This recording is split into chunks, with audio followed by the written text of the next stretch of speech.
ভূতের বেশে পার্লামেন্টে ঢুকে প্রতিবাদ জানানো ইতালির বিরোধী দলীয় একজন এমপিকে টেনে হিঁচড়ে বের করে দেওয়া হয়েছে। আরটির প্রতিবেদন অনুসারে বুধবার 14 মে পার্লামেন্ট অধিবেশন চলাকালে ইউরোপ দলের সদস্য রিকার্ডো ম্যাগি ভূতের পোশাক পরে প্রতিবাদ জানান। আগামী 8 এবং 9 জুন ইতালিতে 5টি জাতীয় গণভোট অনুষ্ঠিত হওয়ার কথা রয়েছে। ওই এমপির ভাষ্য, এর মধ্য দিয়ে মূলত ভোটারদের অংশগ্রহণকে নিরুৎসাহিত করার চেষ্টা করছে ক্ষমতাসীন সরকার। গণভোটের গুরুত্বপূর্ণ বিষয় হল বিদেশিদের জন্য ইতালির নাগরিকত্বের প্রয়োজনীয়তা সংশোধন এবং 2015 সালের শ্রম সংস্কারের কিছু বিধান বাতিল করা।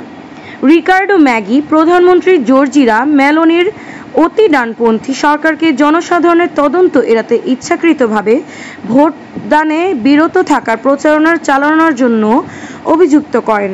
অনলাইনে শেয়ার করা ভিডিওতে রিকার্ডো ম্যাগিকে একটি সাদা চাদর পরা অবস্থায় দেখা যাচ্ছে। চোখের উপর ক্রস চিহ্নের দাগ এবং কাপড়ে গণভোট শব্দটি লেখা আছে। তিনি তার আসন থেকে চিৎকার করে প্রতিবাদ জানাচ্ছেন। এ অবস্থায় স্পিকার লরেঞ্জো ফন্টানা এমপিকে অধিবেশন থেকে বের করে দেওয়ার নির্দেশ দেন। পরে 5 জন নিরাপত্তা কর্মী তাকে টেনে হিঁচড়ে পার্লামেন্ট কক্ষ থেকে নিয়ে যান।